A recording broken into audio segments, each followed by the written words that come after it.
Hey everybody, Jochen Heiden here, and I'm back with the 22 January 1942 Turn 47 combat replay and intel analysis with my campaign versus Lodrik. So here's what we got to look forward to this term. We got to figure out where the Kido Butai is going. We got to see if we can win at Kukong, and we got to see what Lodrik's follow-up actions are going to be now that he was defeated at Changsha. So let's find out what's going to happen right now. Okay. And we're in it. Oh, let's see what happens. This campaign is getting really exciting again. So I have no idea what I can expect at any given turn. So he picked up that base that we took early on in the campaign. I don't know why I did it. It didn't do anything for me, so he can have it back.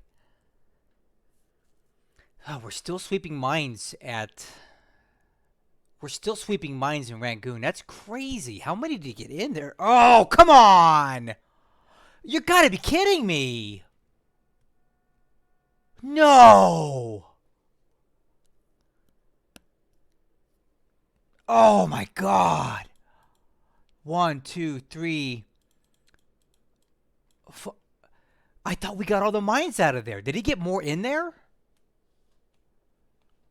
Oh man, I don't know how many mines he has in there. So we're gonna have to really stop getting convoys into Rangoon because I thought we had all the mines out of there, but clearly we don't. I don't know how he laid that many mines. He must have sent 15 subs up there with mines on board. That's crazy. Okay, so the Argonaut, which is at Shortlands, had an ASW attack against the Heijo Maru. I was too busy looking at the casualties from the mine hits. Jeez!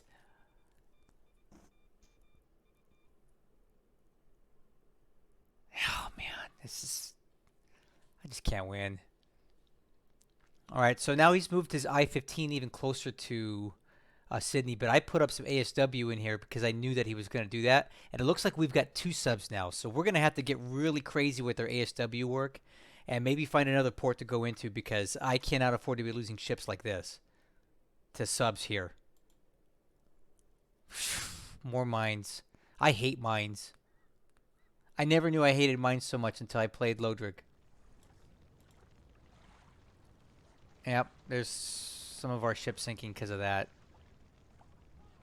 That sucks.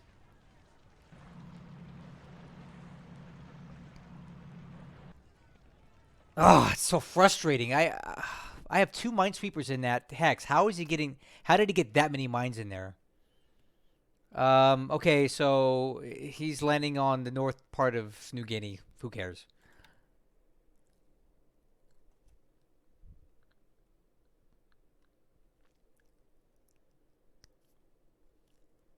23 ships in port at Rabaul.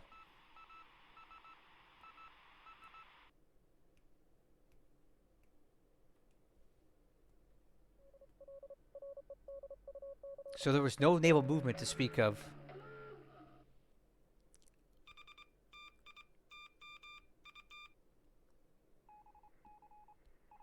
Hmm. A lot of sightings. One of our subs was attacked by a Betty on ASW. Look at how close he's getting.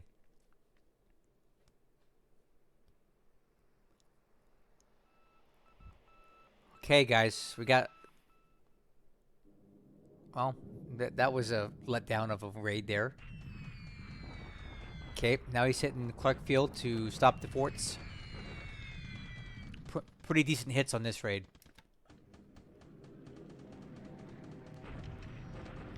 The usual sweeps.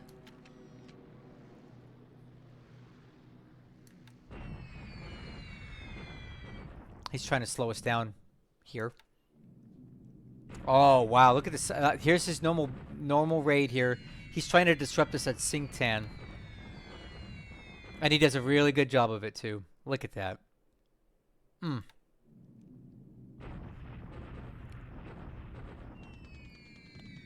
He's just targeting the airfield here. The unit down here, that's almost dead anyway. We'll just kind of breeze through this because this unit's taking a lot of damage. So he's really targeting Xian Tong. What is he trying to do? More paratroopers here? I don't really know. Temolo because he's softening it up for an attack. Wow, he's really going after this. Okay, the troops that retreated from Sinkawang.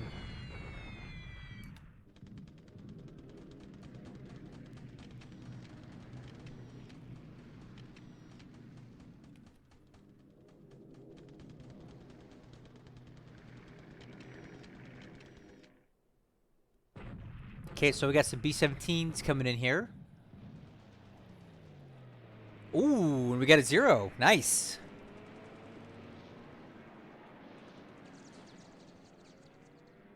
We're gonna make a B-17 ace if it kills us.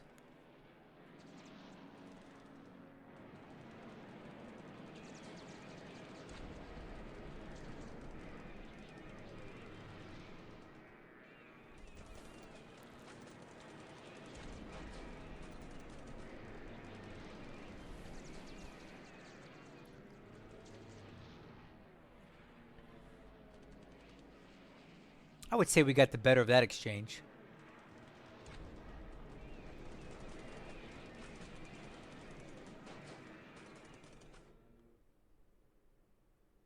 I would love it if we could actually hit something on the ground today.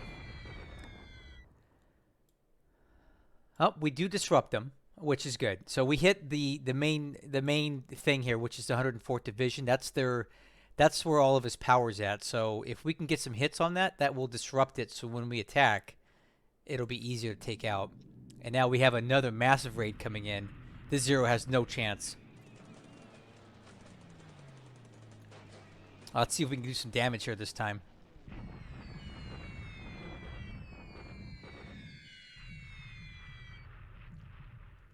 So we attacked the 104th Division again, and this time we hit them again, and hopefully cause some more disruption there. I'm not so much concerned about the casualties as much as disrupting the unit, and that will give our ground forces a better chance of winning a ground invasion. Okay, so he's bringing in some 0s now. I don't know from where, maybe from his carriers, to try to slow down these B-17s. So I'm not letting up on the attacks on Rabaul because our B-17s have been more or less impervious to his fighters thus far. So I'm like, what the heck? Why not? And I know he's got stuff there, right? Okay, I'm gonna go ahead and fast forward through this, or else we'll be here all night watching these animations, and I'm not sure what we're gonna get out of it. Let's see what we hit. And we get through with all 15.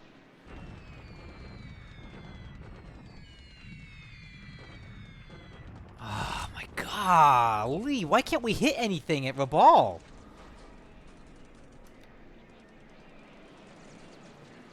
Alright, so I think it's time to call that one off because this is the 3rd day in a row now that we've basically done nothing. I think our bomb load is just too small. We lost the B-17D, which are irreplaceable, and 12 damage, so I can't sustain these losses. And we're not getting what we need out of this. It's a real shame, too, because there's so many ships there. Why aren't we hitting them? What a shame. Even the weather was good for it, so I don't really understand why we're being that ineffective. Oh, and let's send in 3 more by themselves, because that makes sense. Oh, well, okay. Sure enough, we get one through. And then we hit this mine layer. Something.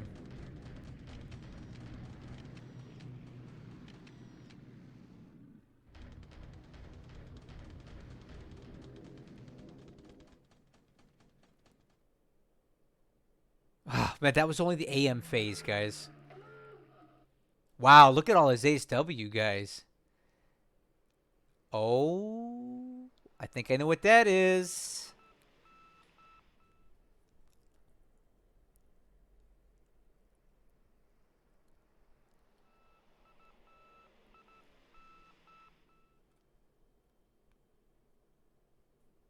Okay, let's see if we have something better happen for us this time around. Oh, oh, oh! Come on, guys! What? Come on! Where was my cap? What? Why didn't they engage? Oh, maybe they were too high. Hmm. Well, regardless, we got the ships out, but it's disturbing to me that the Mavises were able to get in and not get intercepted. All right, so now we got Mavises coming in from Rabaul. Jeez.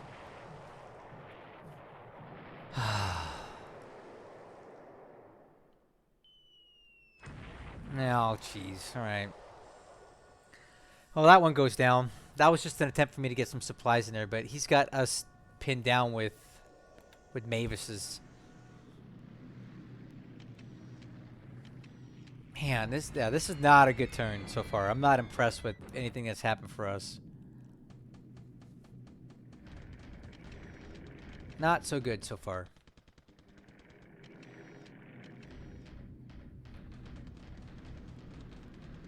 I would say definitely not a good air day for us. Narwhal sinks?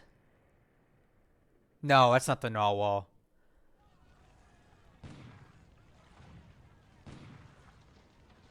Oh, no! He's landing at Cagayan, guys. Oh, it's finally happened. He's coming in. He's coming ashore.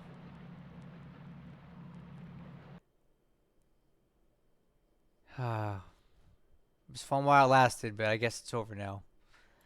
So the 83rd Naval Guard, now he's coming in at Caviang, which is fine because we pulled the troops off there long ago.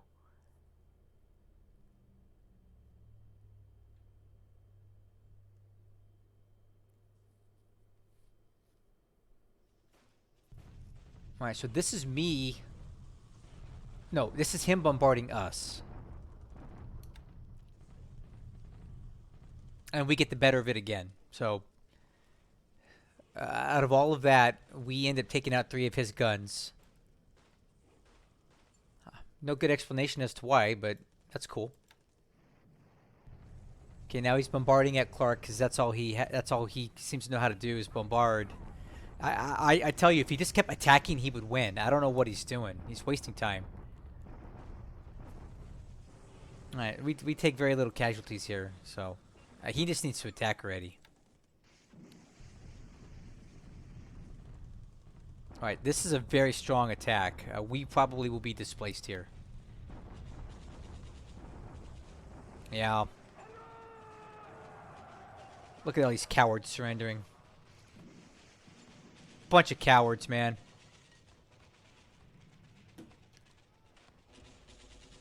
This is gonna be bad. Wow. Look at these casualties. Check this out.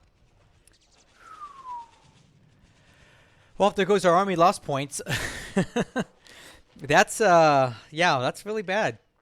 It was bound to happen at some point, but basically now he has eliminated our last real stronghold in Malaya. So the next stop is going to be coming up to Burma because we don't have anything left to slow him down until he gets there. Dang. This is a given. He'll take this.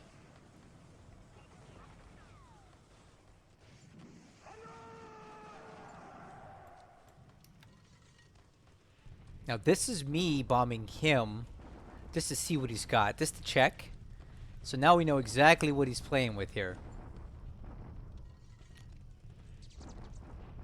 Yeah, these guys are in trouble.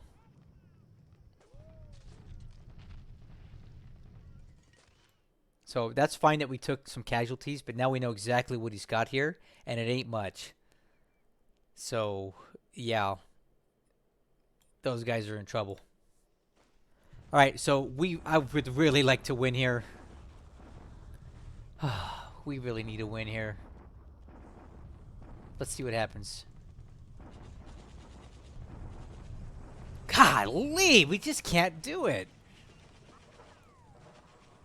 Oh, man. Yeah, this is... Dang.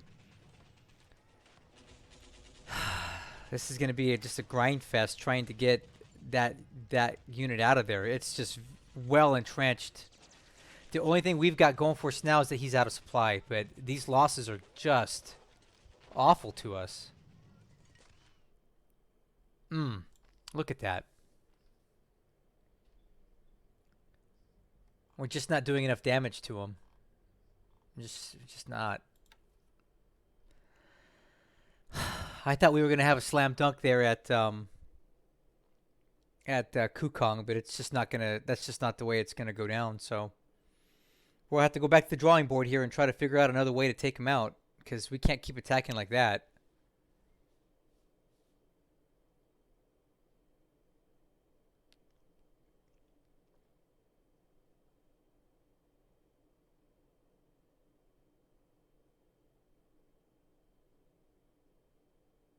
Hmm. I was really hoping for better results at Kukong, but it's just not. It's just not working out.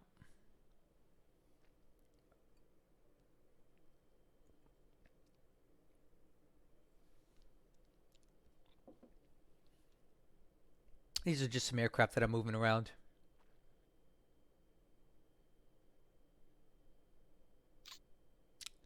Not so great.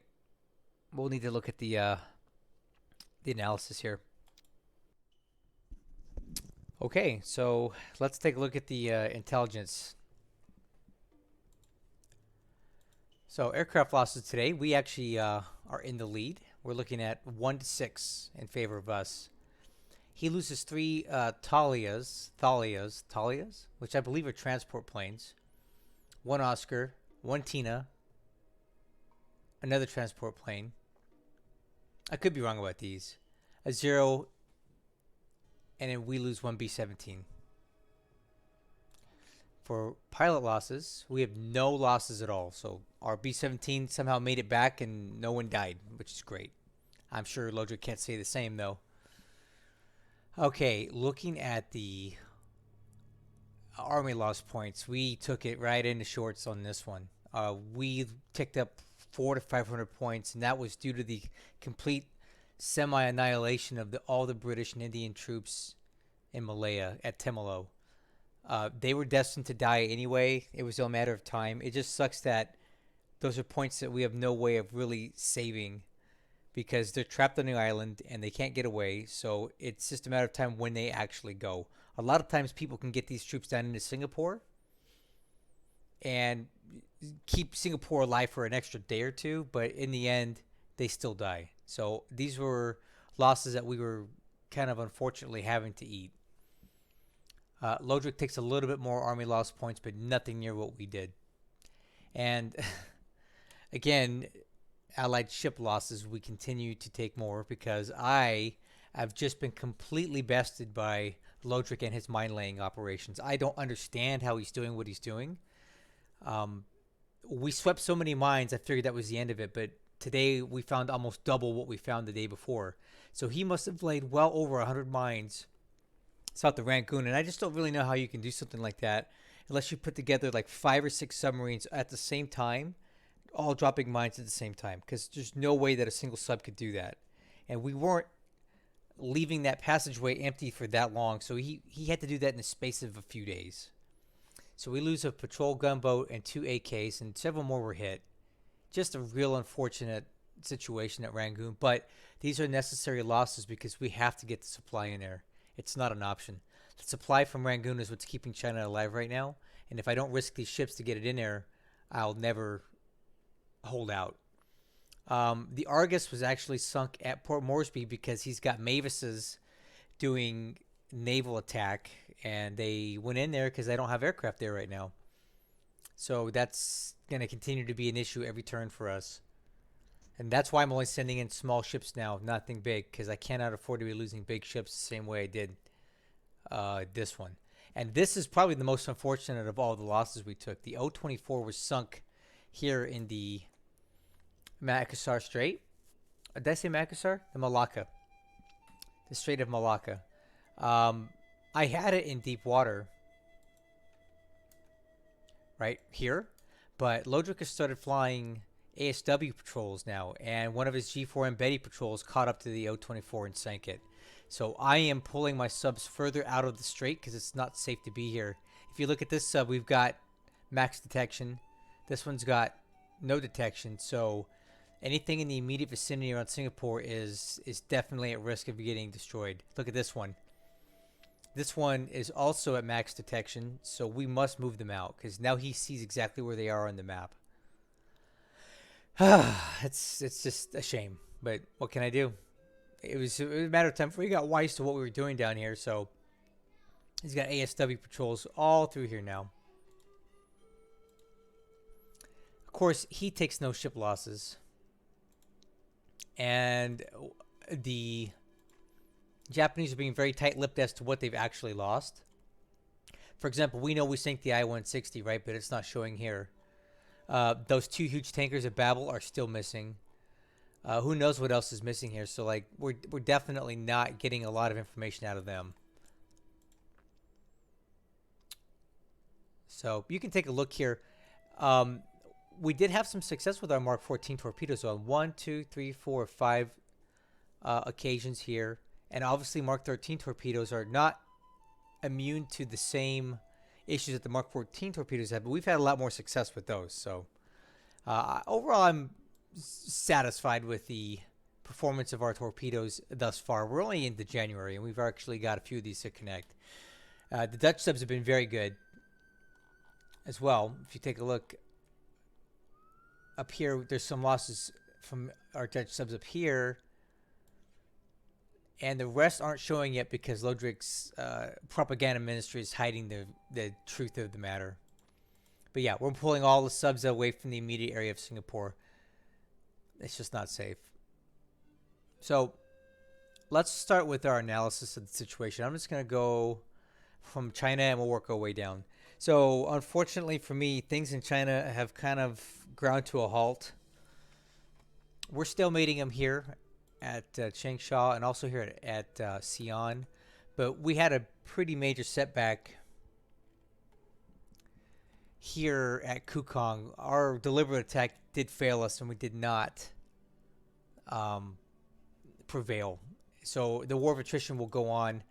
These troops need to rest. I've already put them to defend mode and rest. We need to get more supply in here, which we do have supply lanes open. It's just going to come in at a trickle. So we need to wait a few days before we attempt this again.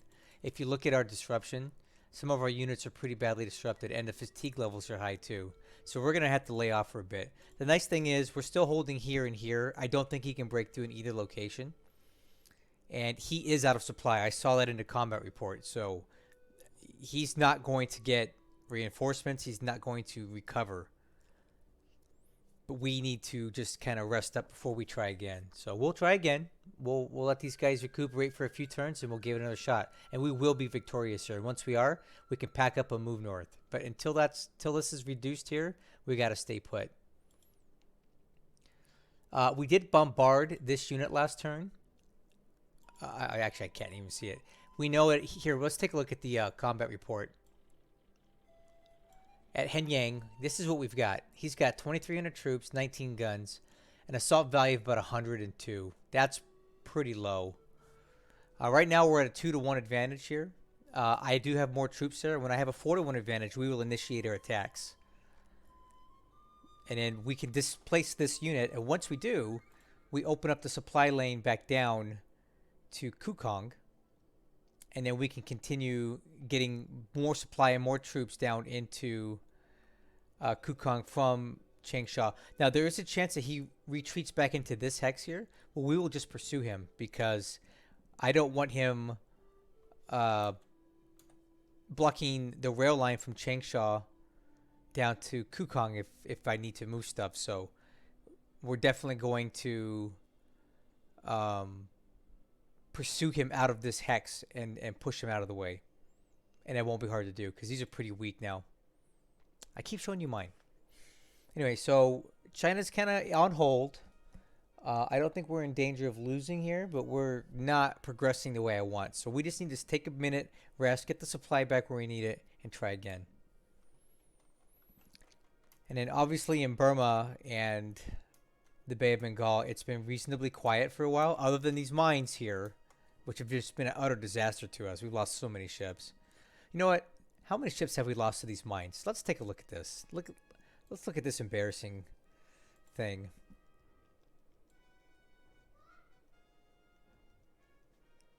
So the weapon in question is a Type 88 mine. Look at all the ships we've lost to his mines in this campaign. Just embarrassing. Granted, a lot of these have been small ships like these motor launches. We haven't lost anything super important to mines, but the fact remains we've still lost a lot. And it's embarrassing to me to be losing so many ships to mines. And what I don't understand here, we have now 3 AMCs sweeping mines in this hex, but yet there were still more. I don't think he laid more mines from one turn to the next. We would have spotted him by now. These are just leftover mines. Look at this combat report. 9 mines, 6 mines, 3, 8. And then obviously we used ships to clear mines again, which is never a good thing. And again here too. And again here. So another, 30 or so mines that we caught this turn? I don't know how he got that many mines in there. Something else we need to look at is the fact that he's using Mavis's, his 4-engine patrol aircraft, to now do naval attacks on ships coming in and out of here. So I've addressed that, but this particular convoy is of very high importance to me because it has our 2 PR Buffaloes, photo reconnaissance, and the last of the PBY-4s that were on Port Blair. Okay, I'm bringing them in to recombine to make the full unit at Rangoon, and from there I can spread them out and do what I need to do. But I have to get this ship in here, or I have to get these ships in, or we're going to lose these aircraft. So I do have some assets on these to make sure that they make it in. And then at Port Blair, I laid a little sneaky minefield here for Lodrik in the event that he elects to come back and shore bombard this again. Hopefully he'll run into some of these mines. I'm also taking the opportunity to use the Abdeel to check this out. We're going to change this to an amphibious, right? And we're going to start loading up the Port Blair RN detachment. And we're going to move as many of these out as we can. There'll be a little bit left on the island, but not much. We may be able to airlift the rest or whatever, but I'm abandoning Port Blair for now because it's just untenable. He has the forces to be able to go in there and bombard it, interdict it. It's just not an island I can hold. We can maintain our naval search in other places. So we're going to pack these guys up, and I'm going to send the Abdeel back to Calcutta to drop them off, fix the ship up, put more mines, and we'll head out again and do some more mine laying operations somewhere else. So, obviously, in Malaya, he just destroyed our garrison at Timalo with a massive force, as you can see here. So with that, he now basically will have open rail lines in more or less a turn. We have one last little measly unit defending here. And then once these are destroyed, he'll have open rail lines all the way to Pisanukolokole. Pisanolok, okay? And then from there, he can initiate his invasion into Burma. I did move this unit into place here, and this unit is going to act as a guard unit, okay? It's like a tripwire. If he starts marching in from Rabang, he'll hit this unit, and we'll know he's on the way. And then once he's here, it'll be about a week until he's at Mole Mine and continuing on. So that's going to be our tripwire unit here in the jungle. Fortunately, it's on some jungle rough, so he'll have to use a pretty decent amount of force to unseat it. If he's got a reconnaissance unit, they won't be able to move him. It'll have to be something quite large. But it's our tripwire, okay? And then from here, we'll get advanced notice if he's coming. What I should do is move another unit here, because he could technically come up this road as well. Although it makes more sense to rail up to here and then march this way. This is a lot slower of a jog. But if I was prudent, I would put something here. Or here as a tripwire. So that's our plans.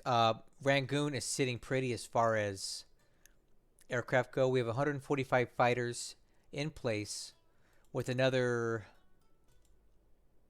50 at Calcutta that I'm going to be sending down soon. So we'll have over 200 fighters in Rangoon. So if he wants to get into a protracted air war over Rangoon, I'm ready to go. I don't see him winning that. We do have mines in Rangoon, and I'll probably use the Abdeel to bring even more in, and we'll set them in this hex here. So if he tries to shore bombard, he'll have to drive through the same kind of minefield that I had to get my ships in. Anyway, I was talking about Malaya. We have 3 units left blocking the roads, and once those are dead, he'll have unrestricted access. And then that's when I expect the invasion of Burma to initiate. In the meantime, I want you to take a look at this, because this is something that I thought I saw coming, but now I know for a fact. We have 1, 2, 3, 4, 5, 6 complete task forces all heading in this direction, and I'm pretty sure I know where their destination is. And it's probably right here. All right, I think the invasion of Surabaya is going to happen within the next turn or so. So here's what we got. We have a battleship division coming down this way, and it appears to be a troop transport convoy with escort, right? We have a carrier task force here with probably a Kido Butai light. Another heavily escorted task force which appears to have landing ships. That's LSDs are like landing ship dock type ships. So and they're moving southeast, which is this direction. We've got these guys coming in. So this might be a sweeping unit. This are, at least from what we can see right now, a bunch of destroyer minesweepers and destroyers, possibly something more. These guys may be coming in to just sweep the area. We have another carrier task force. This one to be a bit smaller, but it does have some fighters on there, okay? Finally, we have another convoy which appears to be a troop ship convoy of some sort. I know it says AKs, but I'm sure there's a lot of APs involved in there too. So this is probably our Java invasion force, and he's coming in very strong. We're going to put up the best fight we can, but we are also not going to attempt to hold the beach at Surabaya because it's not holdable. It's clear terrain. We cannot withstand a major assault there. It can be shore bombarded even though we do have mines in place. So all I have here is just a few units, which I'm actually going to start moving some of these out as well, because I don't want to lose them all when he invades. So we're going to head up to Bandoang and put up our fight there, because if we're going to lose our troops, I'd rather lose them on terrain of our choosing. If we try to hold Surabaya, we're not going to hold it because it's clear terrain, and we can't hold clear terrain, especially clear terrain that can be bombarded by sea. So I'll hopefully have time to get some of these units out of here. And whatever static is going to die, and whatever it isn't, hopefully has a chance to live. But yeah, I expected the invasion of Surabaya to be very imminent. Expect this to be very, very hot next turn. Still got the same old thing going on here. I don't know what he's doing at Manado, but I do see what appears to be a mine laying ship. So I do think it's time for this guy to get out of here. So we're going to set the boundary. I'm going to bring it back to here for now, just to get him out. I don't like when I see mine layers because he's probably tired of us being here, so he may try to lay lines. This could also be bad intel, but I don't know. He captured Lolobato last turn, and he will be capturing Vanimo this turn. One other possibility for all of these ships here is that some of them are going to bypass Surabaya and probably head down for another raiding operation near Perth. I wouldn't be surprised at all if this unit, once they're done taking out Surabaya, continues to head down to put up a fight near Perth.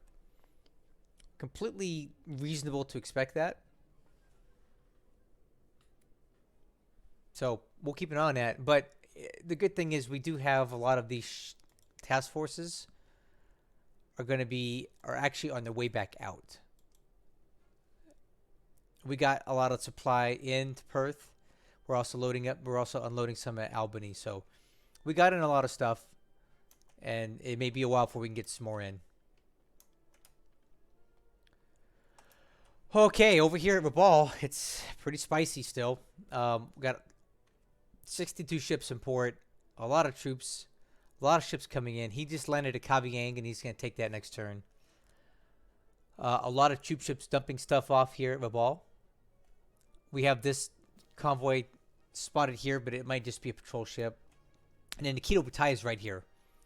One thing I noticed that's interesting is that the fighter count has dropped substantially. So one theory that I have, which it could always be chalked up to bad recon, but one theory that I have is that he has transferred some of the zeros from here to Rabaul because he's getting sick and tired of my what do you call it? My B-17 bomber raids. So he may have moved some fighters there, and this could just be bad intel, not counting them. But either way, I need this unit to go away because it's sitting right here as a thorn in my side. I have ships stacked up waiting to go into Luganville to drop off troops, but I don't want to go anywhere near Luganville as long as I know that the Kido Butai is within a day's sailing of it. So I need to see this going somewhere else before I start moving troops back into Luganville. And I need to get more in there because what we have here is not enough to support. So let's see where this guy goes. He can go any direction right now. Port Moresby, Eastern Australia, back down south, back to Noumea. He could hit Luganville. Who knows where he's going to go? It says he's moving northwest, which would indicate this way, which would be hopefully back towards Rabaul, but it's too hard to know. So the other task force that we saw has now disappeared. So it either has fallen out of detection range or it merged with this, and now he's got something else. Don't get too spun up on the fact that it says CV, CV, CV, CV, CV. Obviously, he doesn't have any more than 3 or 4 CVs in this task force. This is just bad intel. This is the naval search pilots just saying, "Hey, we see some big ship. We're just going to call it a carrier." When I doubt that's actually what it is. But I need it to go somewhere else. I'm kind of on pause, on hold, all around until it's moving away. And at Port Moresby, we obviously suffered another Mavis attack last turn. He sent in the Mavises and sank one of my AKLs. And I'm sure he's going to do it again. And I just don't want to take the bait because, again, here's what I think he's thinking I'm going to do. I'm going to move some fighters to Port Moresby. He's going to try to sweep us there. And he may also take that opportunity to move the KB over this way and attack us while I move my fighters. Because I don't have enough to cover every location at once. So you can see how this being here causes me a lot of issues because I only have so many fighters and I can't split them everywhere. We have to be stronger than he is when he attacks us somewhere. So where do I put my fighters? I don't know.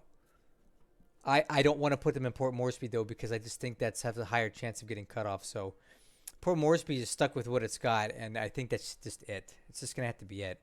I'll keep trying to sneak stuff in there when I can. But I'm not going to commit any heavy ships in there because I just don't have enough fighters on station right now to put a Port Moresby, Cooktown, Townsville, Brisbane, Sydney, and Noumea. I don't have enough for that. So this guy's got to go.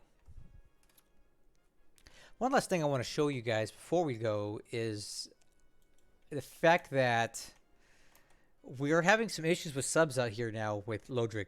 I pretty much determined that he's kind of narrowed in on this area to put his subs. And here's how I know. Look at this right here. Do you see that detection 8 out of 8? There's the only way that this could have been detected like that is if he has a Glenn carrying sub out here. So one of his patrol planes spotted this yard patrol ship task force. And that's how we know he has detection. But the Glenn has a range of 4 hexes. So that means we have a sub within 4 hexes of here. Okay, look at this.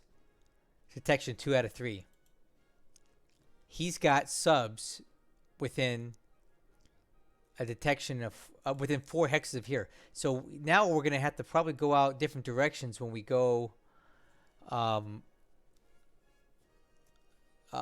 we move our ships around on the map because he's got subs at 2 of my high traffic areas.